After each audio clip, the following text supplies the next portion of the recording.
the first idol-worshipping people on earth, and their cruel king for 900 years. 900 long years they lived in great shirk. Do not leave your gods. Never leave Wad, Yagath, and Nas-Sur. Nuh the prophet was sent to save humanity from this darkness. A prophet? If God wanted to send a messenger, he would send an angel, not a human. Even though he is praised in the Qur'an, his own people did not accept him. They rejected Allah. They refused to give up their idols. Why are you building this ship? Where's the water? This man is crazy. And then that day came. Water burst from deep inside the earth. Water poured down from the sky. On that day, no one except those who boarded the ship could escape the great anger of Allah. That way I will be safe from this flood. I will not board your ship. The greatest destruction in history.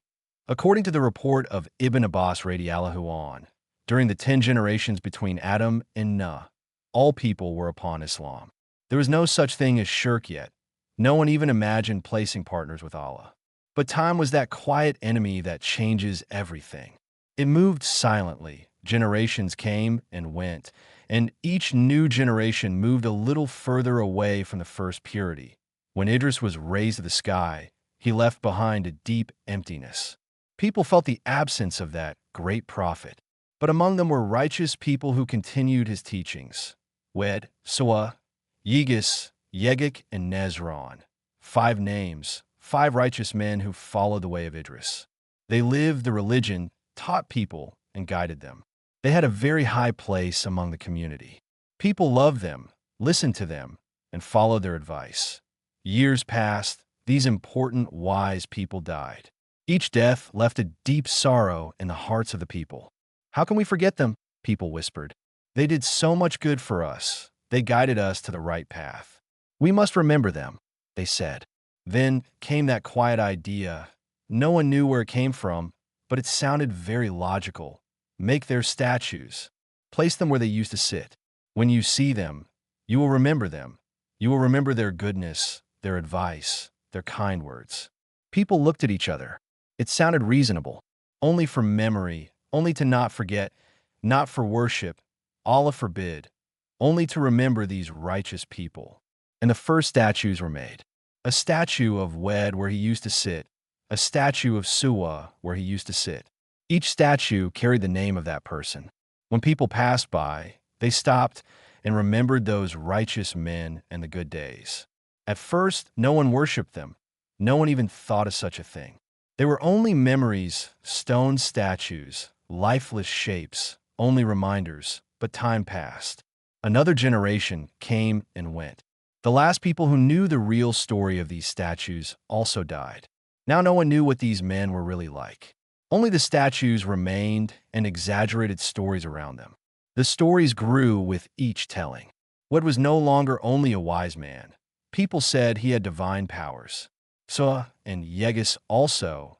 They said they could even bring rain. This is how it began, slowly, quietly. Some people started bowing in front of the statues. Some made offerings. Some hoped for help from them. Shaitan quietly smiled. His plan had worked. The first shirk in human history was born like this. As generations passed, things became even worse. Now every tribe had its own idol. People now believed these statues carried divine power. Allah could not be seen, but these statues were right beside them. Because of this, they found it easy to worship the statues and forget Allah. Tawheed was forgotten. The pure faith that Adam taught, the clean belief Idris kept alive, all of it was lost. In its place came worship of stone, earth, and lifeless shapes. But Allah did not leave his servants without guidance. He is Rahim. He surrounds his servants with love and mercy. When people fall into his guidance, he sent a messenger to warn them and call them back to the right path at that time. Noah was 50 years old. He looked like an ordinary man. He was a shepherd. Sometimes he worked in trade. He was known and loved among his people. They called him Calm Nuh. He had a very gentle nature. He never became angry, and he always stayed calm in every situation. He was wise. People asked him for advice. They wanted him to make peace between them when they had a problem. Ask him what he says. He was honest. He never cheated in trade. He never betrayed trust. He always kept his word. Because of this, they also called him trustworthy Nuh. He had a family. He had children. He lived a normal life. He bought food from the market, talked with his neighbors, and lived an ordinary human life. But he was also helpful and kind, and he could see. He saw what was happening around him. He saw people worshiping idols, and his heart hurt. But what could he do? He was an ordinary man, a shepherd, not a prophet. He spent his nights thinking, how did this happen? How did people start worshiping stones? One day, while he was thinking with a heavy heart, Jibril came to him with a great light. His heart felt like it would jump out his chest, but at the same time a strange peace filled him. Fear and peace, both at the same moment.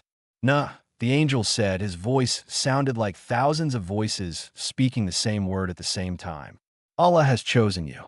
You are a messenger sent to the people. Go to your people, call them Tawhid. Tell them to stop placing partners with Allah. Command them to leave those idols. Tell them that no one should be worshipped except Allah. And Jibril disappeared. He was now a prophet. Not ordinary Nuh, not shepherd Nuh, but Nuh, as. Allah had chosen him, and Allah gives strength to the one he chooses.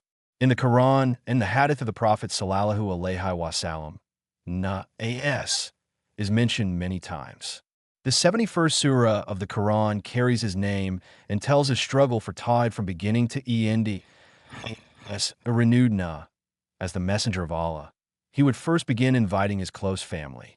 This was both the most natural and the most difficult step, because when a person speaks to the ones closest to them, rejection hurts the deepest and acceptance brings the greatest joy. First, he told his wife that Allah had chosen him as a prophet. He called her to the truth. He explained that idols cannot bring any benefit and that they must turn only to Allah. But his wife did not accept this call. Her heart had become hard because of the old habits of the tribe and the pressure of the people around her. She knew Noah was honest, but still she did not submit to his message. This became a deep sadness for Noah. The Quran clearly states that she did not believe. But Noah did not leave her, and he did not give up. For many years, he continued inviting her with patience. Each time he called her to the religion of Allah, she always stayed distant. He also invited his children. Sam, Ham, and Yafes accepted their father's words. They trusted his honesty. But one of his sons chose to stay close to the powerful leaders of the tribe. He rejected Nuh's call and felt disturbed by his father's message of Tawhid. The Quran says clearly that he did not believe and that he was destroyed together with the disbelievers. This broke Nuh's heart. On one side his wife, on the other his son. The hardest test of his mission was inside his own home. But he did not give up. He continued calling his people, his family, and those around him to the truth with patience. In the first months he was careful. He went to people he trusted one by one. A friend, a neighbor, a relative. My brother, do not worship these idols. They cannot help you. Worship Allah. He is one. He has no partner. Some people listened, only a few, but there were some who did. A slave, a poor person, someone lonely. Those who believed were from the lowest groups of society. The rich, the powerful, and the chiefs did not listen. Are you not just like us? They said. You are a human. Why should we follow you? I'm a prophet. Allah sent me. Nuh said. A prophet? If Allah sent a messenger, he would send an angel, not a human. They answered. Soon the news reached Dermisil, this cruel ruler from the tribe of Kabul. He ruled the people with an iron fist. He was the main keeper of the idols. He collected taxes from every tribe, and these taxes were given as offerings to the idols. He was sitting on his throne when his grand vizier arrived. My lord, the vizier said, there is disturbing news. Someone from the people is causing trouble. He speaks against our idols. Dermisil's eyebrows tightened. Who is this man? His name is Nuh bin Lamech, a shepherd and a trader, middle-aged. He used to be calm and reasonable, but lately he says strange things, the vizier replied. He claims he is a prophet, and he insults our Wed, our Suwa, our Yigis, our Yegik, and our Nessa. He says these are only stones. He says do not worship them. Dermisil jumped to his feet. His face turned red with anger. Bring him to me now. Nuh was brought by the guards into the great hall of the palace. Dermisil sat on his high throne. On both sides of the hall, The leaders of the tribe stood in rows. All of them looked at Nuh with hostility. "Are you the one who insults our idols?" Dermisil roared. Nuh answered calmly, "I only speak the truth. These idols are stones that you carved with your own hands. They cannot see, they cannot hear, they cannot harm, and they cannot benefit." The hall filled with angry noises. "Shame on you," Dermisil said. "Do you deny our gods? Do you turn away from the path of our ancestors?" "I am turning away not from the path of ancestors, but from the mistake of ancestors.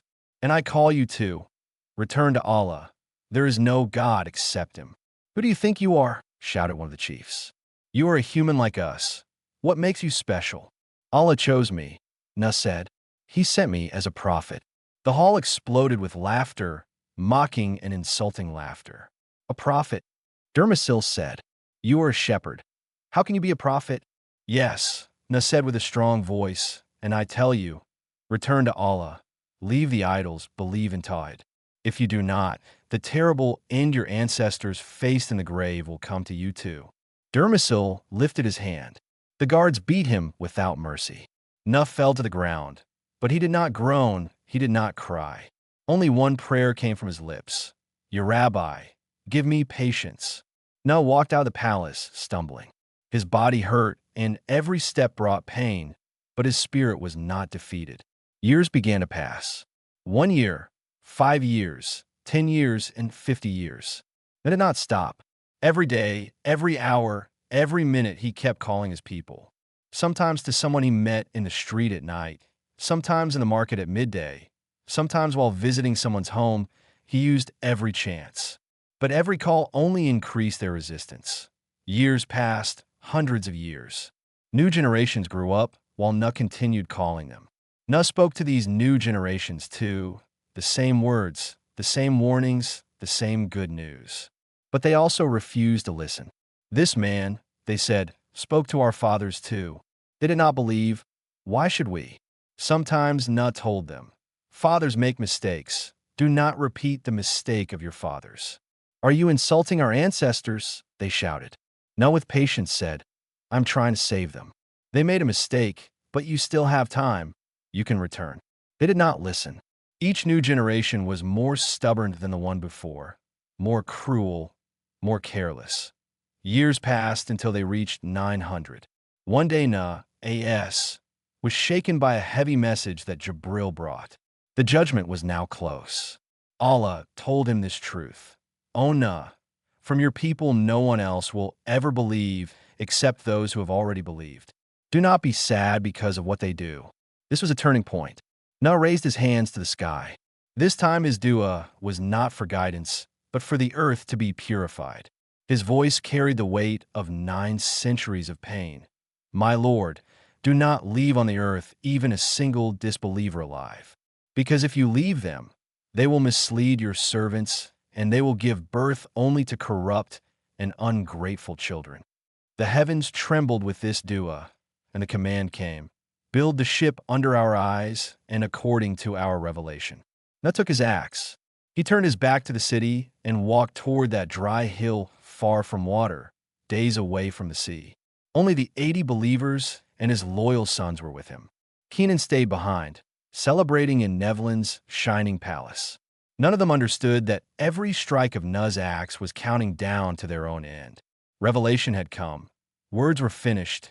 Action had begun. Allah's command was clear. Build the ship under our eyes.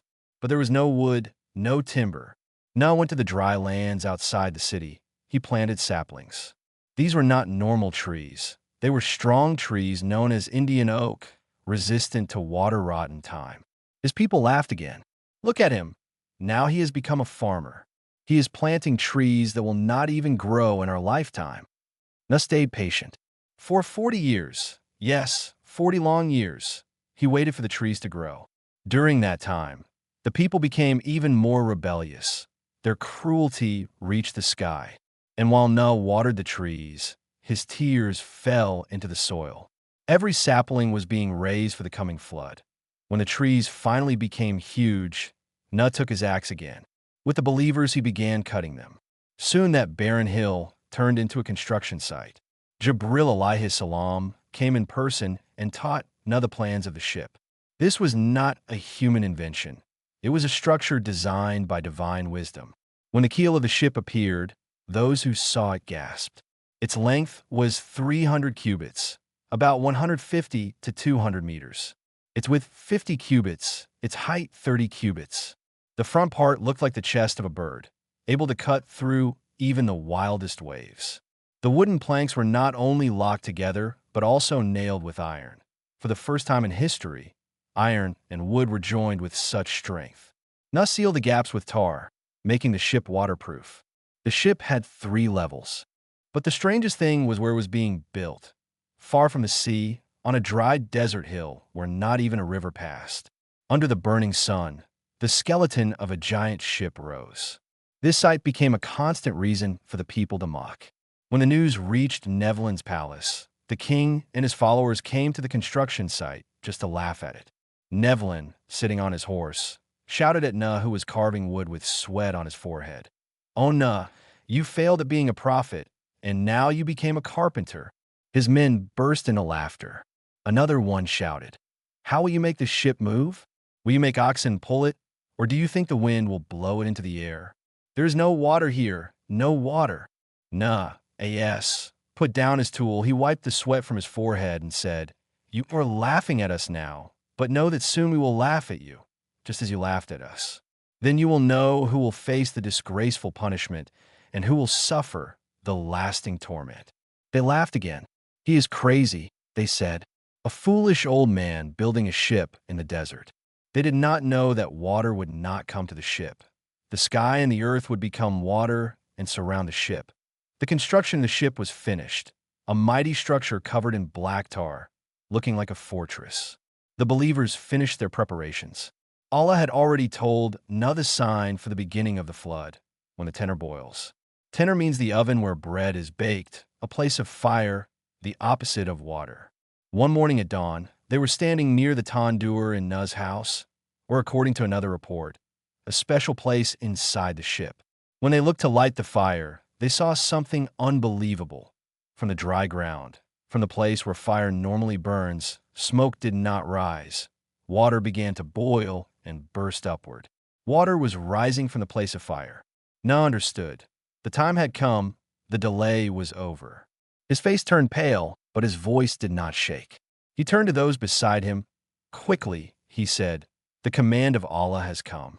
The order for the earth has been given. Hurry." With the help of Jibreel, Nuh called the animals, 1 pair from every kind. Nuh alayhi salam also brought the coffin, the body of Adam alayhi salam, and placed it in the safest part of the ship between the men and the women. The 80 believers would board the ship. Among them were Nuh's 3 sons, Sam, Ham, and Yafes, and their wives. But one person was missing. Nuh looked around. His wife Whale was not there. She chose to stay with her idol-worshipping friends. "Dying outside is better than being trapped in that ship," she said, and did not come. And Canaan, he was not there either. Nuh stood at the door of the ship. He looked at the sky. The color of the sun had changed. The air was heavy like lead. Birds were screaming in the sky, and the wind blew with a strange, painful sound. The clouds, black with purple edges, unlike anything seen before, rushed toward them. Rain had begun, and it fell extremely fast. A terrible noise rose from beneath the earth. The tanner was boiling. Not only in the house, the entire earth was boiling. The ground cracked, and underground waters burst upward with force. Nuh found his son, and with the compassion of a father called him to faith one last time, trying to convince him. In the Qur'an, this event is described as follows. Nuh called out to his son who was far from the ship, "My dear child, come aboard with us. Do not be with the disbelievers." His son said, "I will take refuge on a mountain that will protect me from the water." Nuh replied, "Today no one is protected from the command and punishment of Allah except the ones he has mercy on." When these words did not benefit his son, Nuh turned to his Lord. He said, "My Lord, surely my son is from my family. Your promise is true. You are the wisest of judges." After making dua against his people, he made dua for his son, and this became his small mistake. because Allah had already forbidden him from praying for the wrongdoers. For this reason, a divine warning came, so he would not be among the ignorant. Allah said, "O Nuh, he is not from your family because his actions are wrong. So do not ask me about something you have no knowledge of. I advise you not to be among the ignorant." Realizing his mistake, Nuh alayhi salam said, "My Lord, I seek protection in you from asking about something I have no knowledge of. If you do not forgive me and have mercy on me, I will be among the losers." Nuh's son did not listen to his father and said he would climb to a high place to escape the rising water. Nuh said, "Today, no one will be saved except the ones Allah protects." But Kenan was struck by a huge wave and fell into the water and drowned at that moment. The clouds split, and it was as if the sky disappeared. As the Qur'an describes, the gates of the sky opened with pouring water. Rain fell not as drops, but like giant ropes. Visibility became zero. People struggled to breathe because the air was filled with water. But the real disaster was beneath their feet. The earth burst open as springs gushed forth. The floors of houses cracked, and dark waters exploded from sudden openings in the streets. Nuh alayhi salam and the few who believed in him had already boarded the ship. But for those in the city who refused to enter the ship, complete chaos ruled. The grand palaces, the temples that seemed unshakable, trembled like towers made of paper.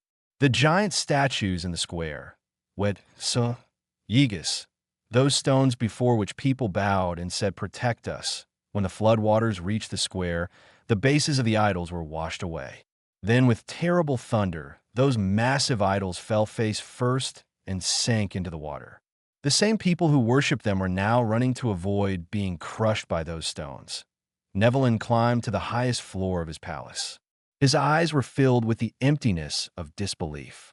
"This will pass," he shouted with a trembling voice. "This is only a storm. My palace is strong." But the water was not only rising from outside, it was bursting from inside the palace too, from the ground itself. The wealthy tried to gather their gold and jewels, but their heavy bags slowed them down. While trying to run with their treasures, they slipped and fell into the rising waters. No one recognized anyone anymore. A mother pushed away her child, and a son stepped over his father. All the noble family ties they had spoken of disappeared in a moment.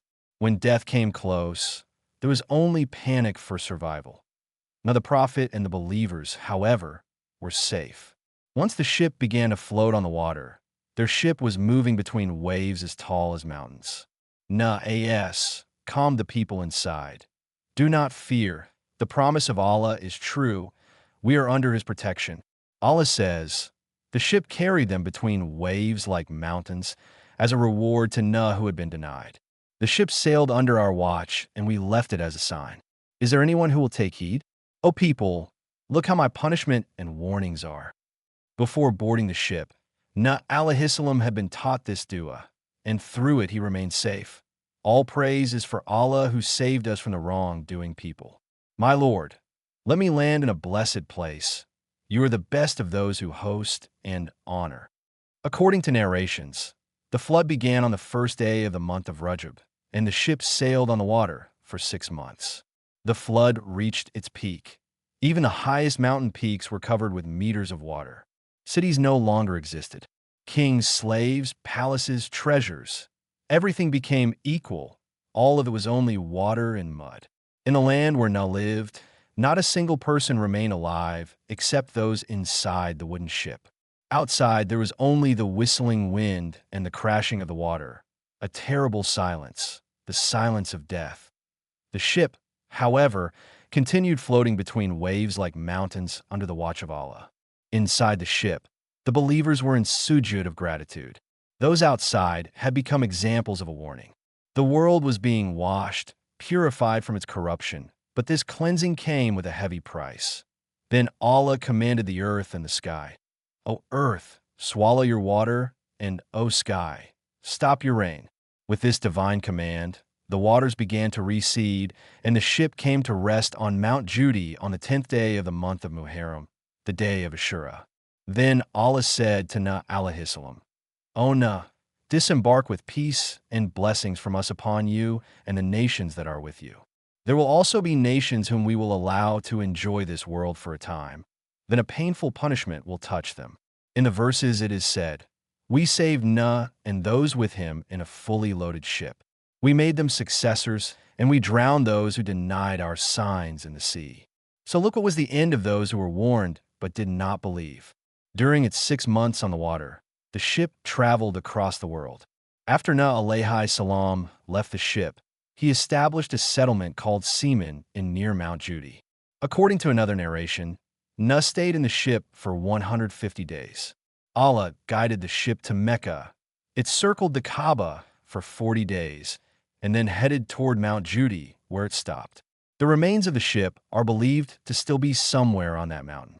Allah says in the Qur'an that he left the ship there as a sign for mankind. And surely we left that ship as a reminder. Is there anyone who will take heed? Years passed. The people who had settled after leaving the ship had children and grandchildren, and their numbers kept growing. Nuh as became both the leader and the father of this new society. He taught them farming, trade, and most importantly, how to be servants of Allah. He warned them often so they would not fall into the mistakes of the old world. Do not give meaning to stones or statues like your ancestors did. Do not follow the steps of Shaitan. According to traditional narrations, the nations that came from Nuh are divided into 3 main groups. The lineage of Sam, Arabs, Hebrews, Syriacs, and the peoples of the Middle East come from this lineage. The lineage of Ham, they settled in Africa. Egyptians and many African peoples are believed to come from this lineage. The lineage of Japheth, this lineage spread to a wider region. Turks and many Asian tribes are believed to come from Yafes. Nuh was a servant who thanked Allah constantly.